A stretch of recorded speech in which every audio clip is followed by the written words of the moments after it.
Bienvenidos a una nueva catequesis. El día de hoy vamos a hacer una introducción al tema de los evangelios. Luego iremos tocando uno a uno los evangelios. Sin embargo, esta introducción la vamos a hacer en dos partes, en esta y en la siguiente.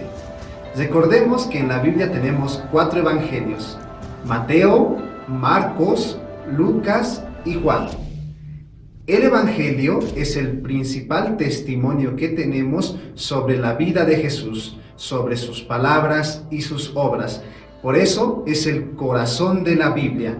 En ellos vemos reflejado que se ha cumplido la promesa del Antiguo Testamento. El Mesías ha llegado. La segunda persona de la Trinidad se ha encarnado, se ha hecho hombre para salvarnos. Evangelio significa buena noticia, es un mensaje gozoso. Los evangelios, recordemos que están inspirados por Dios, son palabra de Dios. La finalidad del evangelio, más que ser una biografía sobre Jesús, pretende que creamos en Jesús como nuestro Señor, como el Mesías, como nuestro Salvador, para que creyendo tengamos vida en Él. Ahora, recordemos cómo se han formado los evangelios. En los evangelios, al igual que la Biblia, primero se dio la experiencia de los apóstoles, el haber vivido con Jesús, el haber escuchado sus palabras, visto sus obras, viendo cómo ha dado la vida por nosotros, cómo ha resucitado. Entonces está la vivencia, la experiencia. Posteriormente el evangelio se ha transmitido de manera oral, se ha predicado a las personas sobre Jesús, entonces la etapa oral. Y años después se puso por escrito. Y luego se los reconoció como inspirados por Dios al usarse en las comunidades.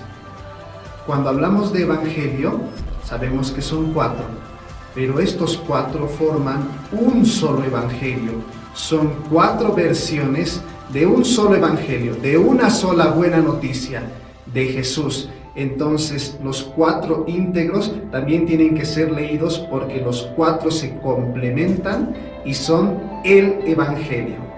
Ahora, en cuanto al autor de estos 4 evangelios, la tradición cristiana nos indica que el evangelio de Mateo y el evangelio de Juan ha sido escrito por los mismos apóstoles, Mateo y Juan. Y el evangelio de Marcos y Lucas son discípulos de San Pedro y de San Pablo. Son discípulos muy cercanos que han escuchado a los apóstoles, que han escuchado el relato vivo de ellos. Sin embargo, los estudios bíblicos de hoy en día plantean también otras teorías, como ser que si bien fueron escritos por los apóstoles, hay una gran posibilidad de que hayan sido en ediciones posteriores completado por sus discípulos cercanos, o que hayan sido escritos por las comunidades en las que ellos estaban o por sus mismos discípulos.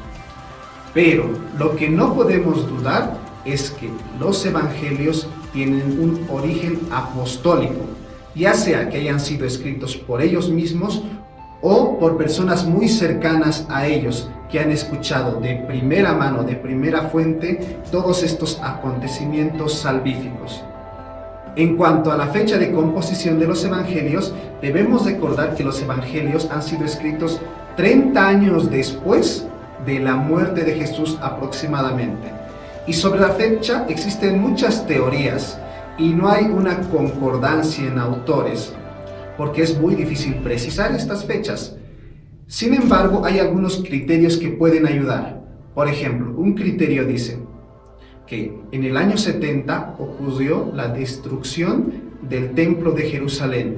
Esto marcó a los judíos, porque recordemos que su centro estaba en el templo y cambió la organización religiosa. Entonces, si algún evangelio ha tocado de manera explícita o implícita este acontecimiento en su texto, significaría que ha sido escrito después del año 70. De igual manera, si el evangelio no ha tocado de manera explícita o implícita este acontecimiento, puede ser que haya sido escrito antes del año 70. Entonces, algunas aproximaciones nos dicen que el Evangelio de San Marcos ha sido escrito entre el año 65 y 75, aproximadamente, y este sería el primer Evangelio. El Evangelio de San Mateo ha sido escrito aproximadamente entre el año 80 y 90, y el Evangelio de San Lucas escrito entre el año 80 y 85. El último Evangelio en escribirse es el de San Juan, escrito aproximadamente entre el año 95 y 100 después de Cristo. En la siguiente catequesis seguiremos con nuestra introducción a los Evangelios, el corazón de la Biblia. ¡Los esperamos!